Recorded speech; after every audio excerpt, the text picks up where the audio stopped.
എഴുത്തുകാരനും സാമൂഹ്യ പ്രവർത്തകനുമായ ഡോക്ടർ ജോർജ് പടനിലത്തിൻ്റെ ജീവിതത്തിലൂടെയുള്ള ഒരു യാത്രയാണ് നാം നടത്തുന്നത്. നമ്മുടെ ജീവിതത്തെ ആന പരിശീലനവുമായി ബന്ധപ്പെടുത്തി ശ്രദ്ധേയമായ ഒരു ബ്ലോഗ് ഡോക്ടർ ഈയിടെ എഴുതുകയുണ്ടായി.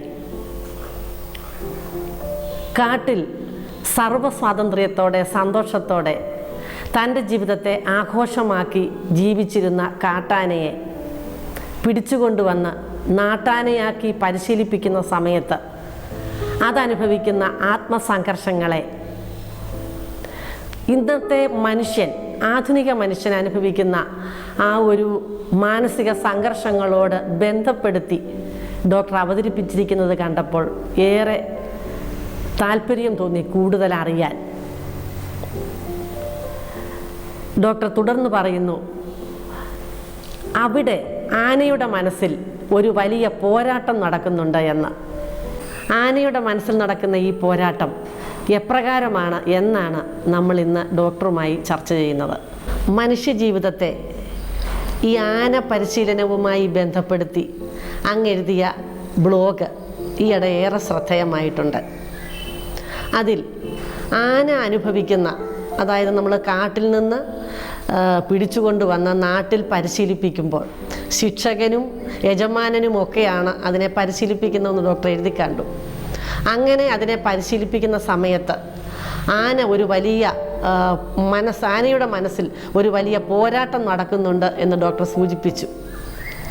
ആ ഒരു പോരാട്ടത്തിൻ്റെ സ്വഭാവത്തെക്കുറിച്ചാണ് ഞങ്ങൾക്കറിയേണ്ടത്. എന്ത് തരത്തിലുള്ള ഒരു പോരാട്ടമാണ് ആനയുടെ മനസ്സിൽ ഈ പരിശീലനത്തിൻ്റെ സമയത്ത് നടക്കുന്നത് എന്ന്.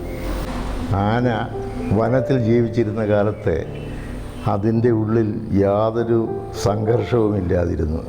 ആന ഞാനാണ്, ഞാനാകുന്നു, അയാം വാട്ട് അയാം എന്നുള്ള ഒരു ബോധമല്ലാതെ കണ്ട് ആനയാണെന്നോ മൃഗമാണെന്നോ അങ്ങനത്തെ യാതൊരു വ്യത്യസ്തമായ ചിന്ത, അത് പ്രകൃതിയുടെ ഒരു ഭാഗമായിട്ട് അതെങ്ങനെ ജീവിക്കുകയായിരുന്നു. പക്ഷേ ചതിക്കുഴിയിലകപ്പെട്ട് അതിനെ ബന്ധനസ്ഥനാക്കി പുറത്തു കൊണ്ടുവന്ന് അതിനെ നിയന്ത്രിക്കാൻ തുടങ്ങിയപ്പോൾ, അതിനെ മറ്റുള്ളവരുടെ കൽപ്പനകൾ അനുസരിക്കേണ്ടി വന്നപ്പോൾ എന്താണ് സംഭവിച്ചതെന്നുള്ളതിനെക്കുറിച്ച് യാതൊരു വിവരവുമില്ല.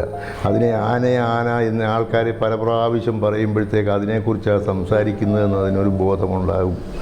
അപ്പോൾ ആന എന്നുള്ള വാക്ക് കേൾക്കുമ്പോഴത്തേക്ക് അതറിയാതെ ഞെട്ടി തിരിഞ്ഞു നോക്കുകയോ അങ്ങനെ ചെയ്താൽ, അങ്ങനെ അതിൻ്റെ അറ്റൻഷൻ, ശ്രദ്ധ തിരിക്കാൻ വേണ്ടിയിട്ടുള്ളൊരു വാക്കായിട്ട് മാത്രമേ അതിന് ബോധ്യമുള്ളൂ. ആനയെന്ന് പറഞ്ഞു കഴിഞ്ഞാൽ എന്താണെന്ന് അതിന് അറിഞ്ഞുകൂടാ. ഇല്ല, കാട്ടിൽ അതിന് പേരൊന്നും ഇല്ലായിരുന്നല്ലോ. അപ്പോൾ അങ്ങനെ വന്ന ഈ ആനയ്ക്ക് എന്തുവാ സംഭവിച്ചതെന്ന് അറിയാൻ വയ്യാതിരുന്ന കാരണമുണ്ടാകുന്ന വലിയ ചിന്താക്കുഴപ്പം, കൺഫ്യൂഷൻ, എന്താണ് സംഭവിച്ചതെന്ന് അറിയാൻ വയ്യ. പക്ഷേ അതിനെന്തോ സംഭവിച്ചു. അത് പഴയ ഇതിൽ നിന്ന് വളരെ വ്യത്യസ്തനായിപ്പോയി. പഴയ സ്വാതന്ത്ര്യമെല്ലാം പോയി. ഇപ്പോൾ മറ്റുള്ളവർ പറയുന്നത് പോലെ ജീവിച്ചെങ്കിൽ മാത്രമേ അതിന് സന്തോഷപ്രദമായി ജീവിക്കാൻ സാധിക്കത്തുള്ളൂ. അല്ലെങ്കിൽ പീഡനം അനുഭവിക്കണം, അതിനെ വിശക്കുമ്പോൾ ഇഷ്ടം പോലെ കഴിക്കാനൊക്കത്തില്ല, ആഗ്രഹിക്കുന്ന ഭക്ഷണം കിട്ടത്തില്ല, അതിന് കൃത്യസമയത്ത് മാത്രമേ ഭക്ഷണം കിട്ടത്തുള്ളൂ. അങ്ങനെയെങ്കിൽ വന്നപ്പോഴത്തേക്ക് ഇത് എന്തോ വ്യത്യസ്തമായി പഴയതിൽ നിന്നും വളരെ നികൃഷ്ടമായ എന്തോ ഒരു ജീവിയായി തീർന്നു. I am not what I am എന്നുള്ള ഒരു ചിന്ത അതിൻ്റെ മനസ്സിൽ പൊന്തി വന്നു. അപ്പോൾ ഈ അതേസമയം അതിൻ്റെ മനസ്സിൻ്റെ ഉള്ളിൽ നിന്നും അത് പറയുന്നുണ്ട്, നീ ഇപ്പോഴും പഴയ ആൾ തന്നെ, പഴയ ആന. അതെ, മനസ്സ് പറയുന്നത് ആന എന്ന് വ്യക്തമായിട്ട് പറയുന്നില്ലെങ്കിലും പഴയ ഇത് നമുക്ക് മനസ്സിലാകുന്ന രീതിയിൽ പറയുകയാണെങ്കിൽ നീ ആനയാകുന്നു. ലോകത്തിൽ യാതൊരു തെറ്റിനും ആന എന്നുള്ള സത്യത്തെ വ്യത്യാസപ്പെടുത്താൻ സാധിക്കത്തില്ല. പക്ഷേ യജമാനനും കിങ്കരന്മാരും പറയുന്നു, നീ പാപിയാണ്, കൊടും പാപിയാണ്, നിന്റെ കൊടും പാപം മൂലം വനത്തിലേക്ക് തിരിച്ചു പോകാനുള്ള അർഹത തീർത്തു നഷ്ടപ്പെട്ടെങ്കിലും ജീവിതാന്ത്യം വരെ യജമാനൻ നൽകുന്ന കൽപ്പനകൾ അനുസരിച്ച് വിശ്വസ്തയോടുകൂടി പെരുമാറുകയാണെങ്കിൽ വനത്തിലേക്ക് തിരിച്ചു കൊണ്ടുപോകാൻ സാധ്യതയുണ്ട് എന്ന് ഈ മൃഗത്തിനെ ബോധ്യപ്പെടുത്തുകയാണ്. ഈ ആനയെ സംബന്ധിച്ചിടത്തോളം രണ്ട് കൂട്ടരും പറയുന്നത് അതാരാണ്. ഒരാൾ പറയുന്നു നീ പാപിയാണ്, കൊള്ളരുതാത്തവനാണ്, വനവാസത്തിന് യോഗ്യനല്ല, നിനക്ക് നഷ്ടപ്പെട്ടത് നിൻ്റെ കുറ്റം കൊണ്ടാണ്.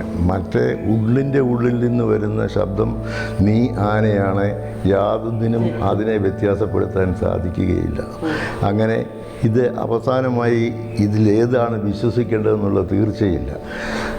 അത് പാപിയാണ്, ശിക്ഷ അർഹിക്കുന്നുണ്ട്, യജമാനനെ അനുസരിക്കണം, എങ്കിൽ മാത്രമേ ജീവിതം സ്വൈര്യമായിട്ട് പോവുകയുള്ളൂ എന്നുള്ളതൊരു യാഥാർത്ഥ്യം. പക്ഷേ അത് ആനയാണ് എന്നുള്ളത് സത്യം. ഇത് തമ്മിൽ യോജിക്കുന്നില്ല. സത്യം ഒരിക്കലും ഈ മിഥ്യയെ, അതായത് നീ പാപിയായിപ്പോയി എന്നുള്ള ആ മിഥ്യയെ ഒരിക്കലും അംഗീകരിക്കില്ല. അപ്പം ഈ രണ്ട് ചിന്താഗതികൾ തമ്മിലുള്ള സംഘർഷമാണ് മനസ്സിൽ നടക്കുന്നത്. അതാണ് മനസ്സിൽ നടക്കുന്ന കുരുക്ഷേത്ര യുദ്ധമെന്ന് പറയുന്നത്. അപ്പം യജമാനൻ പീഡനത്തിൽ കൂടി അവസാനം ഈ ആനയെ ബോധ്യപ്പെടുത്തുകയാണ്. ആനയാണെന്ന് ചിന്തിച്ചിട്ട് യാതൊരു വിശേഷവുമില്ല, അടിമയായിട്ട് ജീവിക്കുക. അവസാനം അത് ഗത്യന്തരമില്ലാതെ ഒരടിമയായിട്ട് ജീവിച്ച് യജമാനൻ പറയുന്നത് പോലെ ജീവിച്ചു കൊള്ളാമെന്നങ്ങ് തീരുമാനിക്കുകയാണ്. ആ തീരുമാനം എടുത്തെങ്കിലും ആ യജമാനന് വിശ്വാസമില്ല ഈ ആനയെ എത്രമാത്രം അവർക്ക് നിയന്ത്രിച്ചു കൊണ്ട് പോകാനൊക്കുമെന്ന്. ഏതെങ്കിലും അവസരത്തിൽ ഞാൻ ആനയാണ് എന്നൊരു ബോധ്യം, അതിൻ്റെ പഴയ ശക്തി അതിനെ ബോധ്യപ്പെടുകയാണെന്നുണ്ടെങ്കിൽ യജമാനനെ കൊല്ലുമെന്ന് അവർക്ക് തീർച്ചയാണ്. അതുകൊണ്ട് യജമാനനെ എങ്ങനെയെങ്കിലും ആനയെ കുറേ കൂടി നിയന്ത്രണത്തിൽ കൊണ്ടുവരാൻ ഒരു വിദ്യ ഉപയോഗിച്ചു. അതായത് ആനയോട് പറയുകയാണ്, നീ എന്തായിരുന്നുവോ ഇതിനു മുമ്പ് ആനയായിരുന്നു എന്നാണ് പറയുന്നത്. നീ ആയിരുന്ന ആന, നിൻ്റെ കുറ്റം കൊണ്ട് ആനയെ നീ കൊന്നു. ആ ആന നിന്നെ ജന്മശത്രുവായിട്ടാണ് ഇപ്പോൾ കണക്കാക്കുന്നത്. ആ ആന ഒരു അവസരം നോക്കി ഇരിക്കുകയാണ്, കണ്ടാൽ വെടിവെച്ച് കൊല്ലത്തക്ക രീതിയിൽ അത്രയ്ക്ക് ദേഷ്യത്തിൽ കഴിയുകയാണ്. അങ്ങനെ ഇതിനെ ബോധ്യപ്പെടുത്തുകയാണ്. ഇത് കൂടുതൽ പീഡനങ്ങൾ കൊണ്ട്, അതായത് ഇത് ഭയങ്കരമായ തെറ്റാ ചെയ്തത്. അപ്പോൾ ആനയ്ക്ക് ഒരിക്കലും അതിനോട് ഇഷ്ടമില്ലാതിരിക്കുന്നത് കൊണ്ട് ആ പ്രബോധനം അതിനെ ഉൾക്കൊള്ളാൻ സാധിക്കും. അങ്ങനെ വളരെ തന്നോട് തന്നെ ചെയ്ത ഭയങ്കരമായ തെറ്റുകൊണ്ട് അത് ശിക്ഷാർഹനാണ് എന്നുള്ള ചിന്ത. അപ്പോൾ ഈ ആനയെ, ഈ സർവശക്തനായ ഈ ആനയെ, അത് പഴയത് എന്തായിരുന്നു അത്, ഇതിനെ കൊല്ലാൻ ശ്രമിക്കുമ്പോഴത്തേക്ക് ഇത് വളരെ നിസ്സഹായനായി തോന്നുകയാണ്. അപ്പോൾ നാം യജമാനനോട് ഇത് ഇൻഡയറക്റ്റായിട്ട് പറയുകയാണ്, എന്നെ സംരക്ഷിക്കണം, ഈ ശത്രുവിൽ നിന്ന് എന്നെ സംരക്ഷിച്ചേ ഒക്കത്തുള്ളൂ. അങ്ങനെ യജമാനൻ വളരെ കൗശല്യബോധത്തോടുകൂടി സ്വന്തം അതിനെ തന്നെ അതിൻ്റെ ഒരു ശത്രുവാക്കി തീർത്തു. അതിൻ്റെ യഥാർത്ഥ സ്വഭാവം, അതിൻ്റെ യഥാർത്ഥ നേച്ചർ, ട്രൂ നേച്ചറും അതും തമ്മിൽ സംഘർഷമായി. അപ്പോൾ യജമാനൻ അവസാനം സമ്മതിച്ചു, ഞാൻ നിന്നെ പ്രൊട്ടക്റ്റ് ചെയ്തോളാം, നീ എന്നെ ഏറ്റവും വലിയ ആളായി എന്നെ നീ അംഗീകരിക്കുകയും ഞാൻ പറയുന്നതൊക്കെ കേൾക്കുകയും ഉണർവോടുകൂടി ഇരിക്കുന്ന സമയത്ത് മുഴുവൻ എന്നെ സ്തുതിക്കുകയും ഒക്കെ ചെയ്യുകയാണെന്നുണ്ടെങ്കിൽ ഞാൻ നിന്നെ സംരക്ഷിച്ചു കൊള്ളാമെന്ന്. അപ്പോൾ ആ സംരക്ഷണത്തിൻ്റെ ആ ഉടമ്പടി, അതായത് യജമാനനും ഈ അടിമയും തമ്മിൽ ഒരു ഉടമ്പടി ഉണ്ടാക്കുകയാണ്. അതാണ് ഒരു കവനൻ്റ്. അതായത് ഞാൻ നിന്നെ സംരക്ഷിച്ചു കൊള്ളാം, നീ ഞാൻ പറയുന്നതെല്ലാം ജീവിതാന്ത്യം വരെ കേൾക്കുകയാണെങ്കിൽ, അനുസരിക്കുകയാണെങ്കിൽ, എൻ്റെ ഇഷ്ടത്തിനനുസരിച്ച് മാത്രം ജീവിക്കുകയാണെന്നുണ്ടെങ്കിൽ നിന്നെ ഞാൻ പ്രൊട്ടക്റ്റ് ചെയ്തോളാം. അപ്പോൾ ഈ അടിമ തീരുമാനിക്കുന്നു, സത്യം എന്നുള്ളത്, ആന എന്നുള്ളത് ഒരു മിഥ്യയാണ്, അതിനും ചിന്തിച്ചിട്ട് കാര്യമില്ല. അതേസമയം ഞാൻ അടിമയായി, ശിക്ഷാർഹനായി, കുറ്റവാളിയായി, യജമാനൻ്റെ ഔദാര്യത്തിൽ മാത്രമേ എനിക്ക് ജീവിക്കാൻ സാധിക്കൂ എന്നുള്ളതൊരു യാഥാർത്ഥ്യമായി.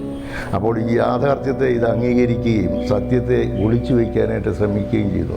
യജമാനൻ അടിമയോട് പറയുകയാണ്, നിന്നെ ഞാൻ സംരക്ഷിച്ചു കൊള്ളാം, പക്ഷേ നിനക്ക്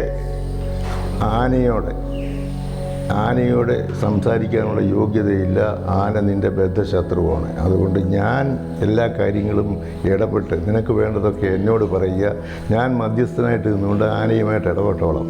അതുകൊണ്ട് ആനയെ ഒരിടത്ത് ഒളിപ്പിക്കാൻ സാധ്യമല്ലാത്തത് കൊണ്ട് അവൻ്റെ ഉള്ളിൻ്റെ ഉള്ളിൽ അതായത് ഈ അടിമയുടെ ഉള്ളിൻ്റെ ഉള്ളിൽ, in the heart of hearts, ഏറ്റവും അടിമനസ്സിൽ കൊണ്ട് ഈ ആനയെ ഒളിപ്പിക്കുകയാണ് ഈ സത്യം.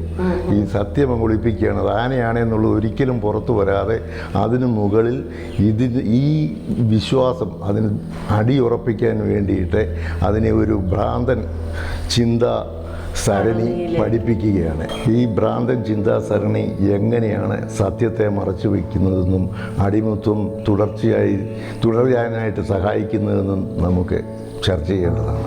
ആനയുടെ മനസ്സിൽ നടക്കുന്ന ആ ഒരു പോരാട്ടത്തെ വളരെ വ്യക്തമായി, വളരെ ലളിതമായി ഡോക്ടർ വിശദീകരിച്ച് തന്നു. ഇങ്ങനെയുള്ള ഒരു ചിന്തയിലൂടെ തന്നെ ആനയെ മുൻപോട്ട് കൊണ്ടുപോകുവാൻ, അതായത് താൻ യഥാർത്ഥത്തിൽ ആനയല്ല, അത് തൻ്റെ ഒരു മിഥ്യാധാരണയാണ്, താൻ മറ്റാരൊക്കെയോ ആണ് എന്നുള്ള ആ ഒരു വഴിയിലേക്ക് ആനയെ തുടർന്നു കൊണ്ടുപോകുന്നതിനുള്ള ശ്രമമാണ് പിന്നീട് നടക്കുന്നത്. അതിനെ ഡോക്ടർ ഭ്രാന്തൻ ചിന്താസരണി എന്ന് തന്നെയാണ് വിശേഷിപ്പിക്കുന്നത്.